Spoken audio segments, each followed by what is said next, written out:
Welcome, everyone, to Real Estate on the Up, the podcast that takes you behind the scenes of the real estate world in Orlando. I'm your host, Kyle Madorin, and on this show, we're all about pulling back the curtain with the unfiltered truth about real estate. We're not just here to sell houses. We're here to provide concierge-style service because everyone loves being treated like a VIP. This podcast is your go-to resource for transparency, integrity, and the knowledge you need to make smarter real estate decisions. Whether you're a seasoned investor or a first-time homebuyer, we've got you covered. So buckle up and get ready to move up in the world of real estate. It's time for Real Estate on the Up.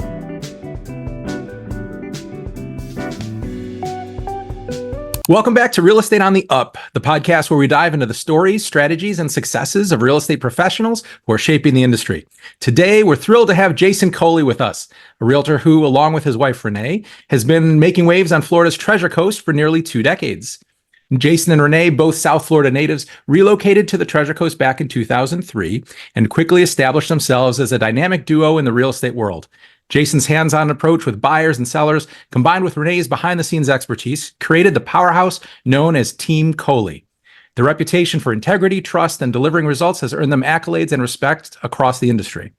From top-producing realtors to team leaders and trainers at Keller Williams Realty, Jason and Renee have done it all. But Jason's true passion lies in working directly with clients to help them achieve their real estate dreams. Team Coley continues to serve the Treasure Coast community with the same dedication and results-driven approach that first set them apart. So without further ado, let's welcome him to the show. Jason, it's a pleasure to have you with us today.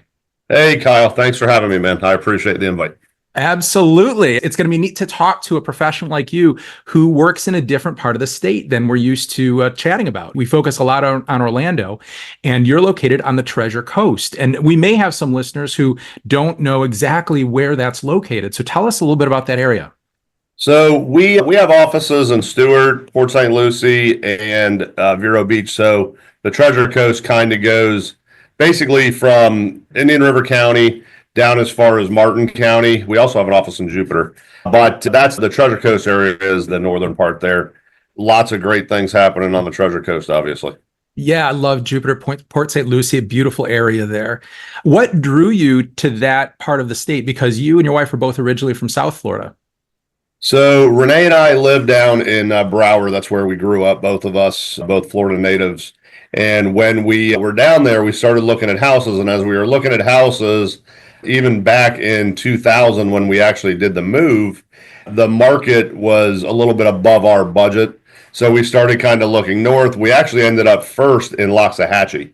So when we went to Loxahatchee, we were there for about 2 years, and my wife hated it there because she was she was probably 20 years old at the time, and all of our neighbors were older. So she was just kind of out of place. They thought that she was my daughter. No. So we ended up listing our house for sale with some crazy realtor that would never leave us alone, and it was amazing. She ended up getting the sale because she kept contacting us and making sure she was top of mind all the time. And we ended up selling the house, and we moved to Port St. Lucie. And in Port St. Lucie is when we got the idea from that realtor for Renee to get her license in real estate, and that's where our real estate careers began. Very good. And I understand that you were an investor before getting into real estate sales. So what inspired the shift from being an investor and having that your focus to kind of the other side of the business and being on the transaction end? So we were buying rentals. We had 4 rentals in Riviera Beach. We had 4 rentals in West Palm over off 47th Street. And that was when we had moved up, but we had actually my original purchase to get into investing. My first time purchase was a 4-plex, 6233 Dawson Street. I remember the address.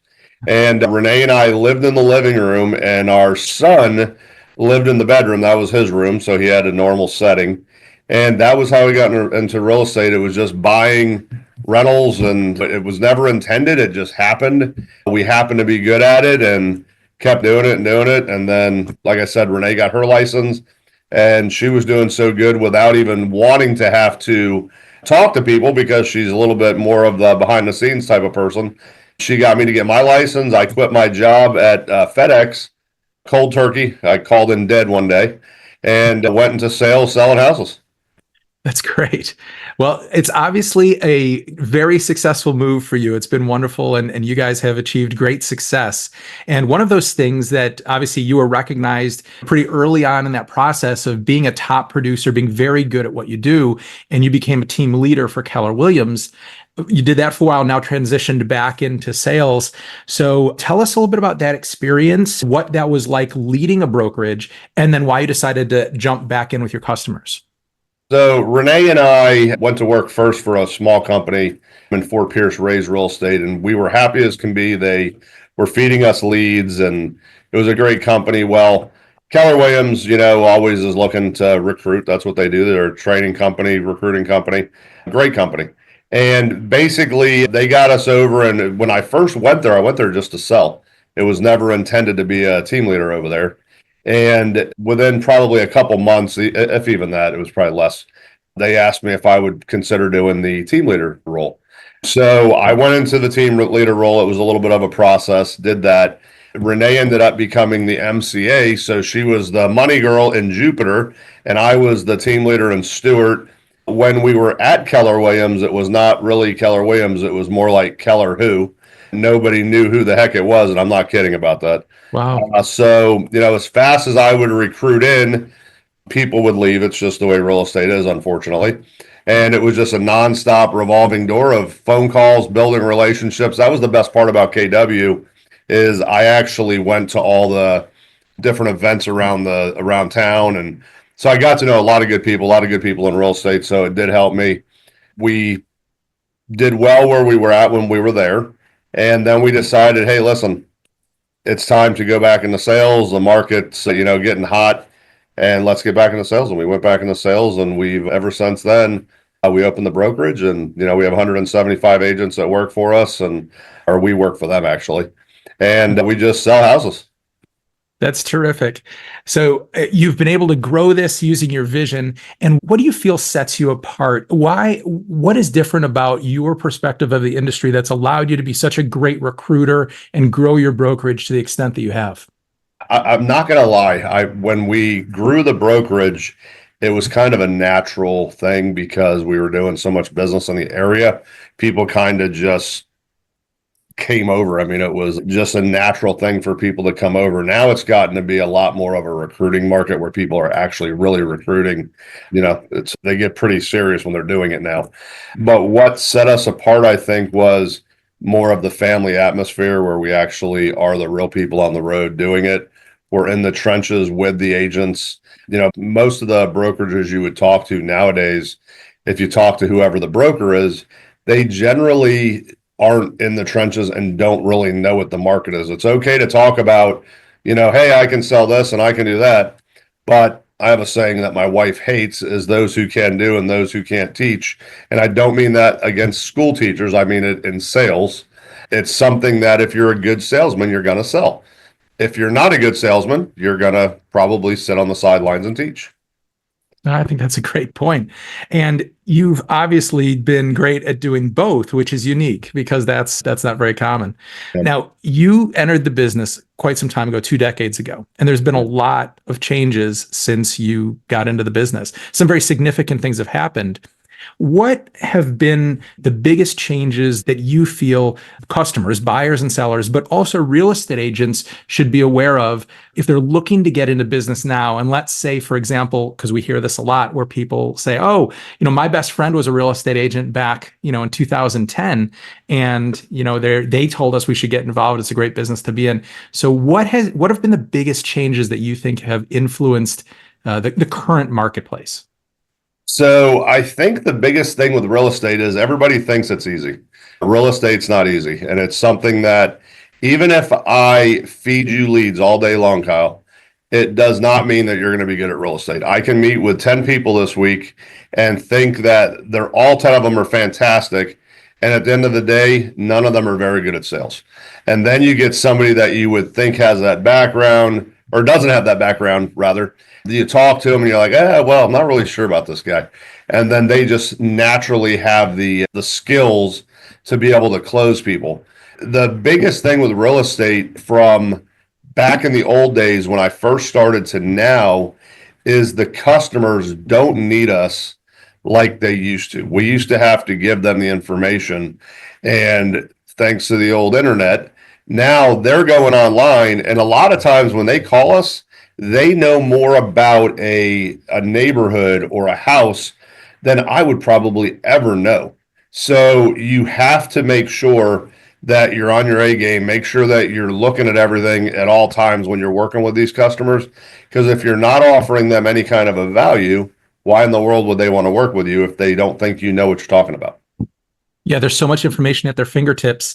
And, we always talk about how people have to like you, they have to trust you, but they also have to find value in what you're providing for them, because if you have to give them something they can't find other places. And I think that's an excellent point. The internet has completely changed the way things work. And one of the most recent changes that we've experienced, and that, obviously the public has heard of, agents are acutely aware of, is based on the settlement with NAR and the way things have changed for working with buyer brokerages. And if you are a home buyer, how that process has changed. What sort of impact have you seen that have on your business and the way your agents work? So the new NAR settlement, in the beginning, it was a little bit scary. Nobody knew what we were going to do or how we were going to handle it. We've had buyer brokerage agreements for, as long as I've been in the business, we just never used them. Of course, they were written a little bit different than what we have now. But at the end of the day, the NAR settlement makes it now where we have to make sure that the buyer understands up front what our value is and why they would want to basically go into a relationship with us, because we can't even open the door, as you know, until they sign the buyer broker. So that's kind of a weird thing. I don't believe in the showing agreements. A lot of agents are doing showing agreements. I won't do a showing agreement. We'll meet with them and go over it. But honestly, it's made the relationships with the customers better. I thought it was going to be the opposite. It's made it to where people are more comfortable. They know what we're doing. Of course, there's always going to be a person that, wants out of it and all this good stuff. But, if we're doing our job and we're doing what we're supposed to do, the buyers are happy. The commissions have honestly gone up. They haven't gone down because of the buyer brokers. And at the end of the day, everybody thinks that we're charging the buyer every time, and it's not the way it works. The buyer broker, when they sign it with their agent, it's giving the seller authorization to pay us. So we have to make sure that buyer understands how we're doing it, why we're doing it. We show them that we're getting a commission agreement signed by the other side to protect them. And we have a contingency agreement for the commission agreement as well. A lot of agreements that, if the seller side is not going to pay it, then the buyer can make a decision. Do they want to pay us as agents, or do they want to move to another house? And that's all it boils down to. It's very simple. It might be scary for people that have never seen it before, but really, I think it's made a positive impact, as crazy as it sounds. The clear cooperation part of it that they say they have achieved now, I don't feel like they have, because on the MLS, we can't see what's being offered now. So you have some people out there, I don't want to say that they're slimy people, but they're slimy people. So we have to watch what's going on there. Some people try to keep more of the commission instead of being forthcoming with what the seller wanted. But at the end of the day, it's really, I think it's a positive. I agree. I think there was a lot of pessimism and a lot of worry when this was all being discussed. Now that we've actually seen it in action, and it's been in effect now for a few months, it has not had a detrimental effect on the way things work at all. And I agree. In many cases, it's actually much more positive than things were before. But there is a bit of a lack of transparency now. The one amazing thing about real estate that existed previously, we talk about transparency and equality and how important that is. And that truly was the case in real estate, because you knew, no matter if you were a man or a woman or your race or nationality or religion, everyone knew what everyone was getting paid, because it was there in black and white in MLS. The numbers were there for everyone to see, and it was the same for everyone. You didn't have to worry about being shortchanged or someone playing games with those numbers, because it was right there in writing. And now there is a little bit of a lack of transparency where that's concerned. And so I agree with you. If anything, it doesn't really impact the customers as much, because we still have the agreements with the customers, and then we negotiate things in the transaction. But I think for the real estate agent side of it, it does open the door for some bad characters, like you mentioned before. Not everyone is great at what they do, to try and screw around a little bit. Yep, 100%. Yeah. It's, and the other question is, if we don't have the commissions on the MLSs, what are the MLSs going to be for in the future? Because there's so much internet stuff. And I love the MLS, I love our board. I love all that stuff. But really, there's got to be a way to hopefully, circle back. Maybe things will change as we go to where people can actually see it. And it is very clear and cut what everybody's getting paid, because it really does. It hurts people that aren't good at what they do. How's that sound? So a newer agent that doesn't know what the heck they're doing is going to be the one that suffers. And I had a situation a few weeks ago where there was an $8,000 commission that the agent had sent over paperwork, and ultimately, I can't get into the details with it, but ultimately they shouldn't have got paid. They got paid, but it could have been ugly. And it's just because of lack of knowledge. And there's no, clear crystal look at what's out there now. It is all about providing value. So if you're listening to this show and you're a homeowner or you're a home buyer and you don't feel like your agent's providing you with value, they're not giving you a service that is helpful, find another agent who is going to go out of their way to make sure that you have a great experience and they have the knowledge and professionalism to achieve your goals and make sure that they keep you paramount in the middle of the transaction rather than worrying about themselves and other things. It's a people business. Yeah, the one thing about the market right now with if you're not happy with a realtor, you have to remember, and I'm saying this to be fair to everybody out there, because everybody doesn't sell as many houses as I do or you do. At the end of the day, the market is not the old market. So people are used to houses selling before they hit the market, or they sell the day of or the day after. Houses are on the market 120 days, 180 days, and it does not matter what we do. There's only one thing that matters when selling your house, and it's price. And if the price isn't where that buyer feels it should be, the house isn't going to sell. I mean, it has to be where they feel like they're getting that perfect deal.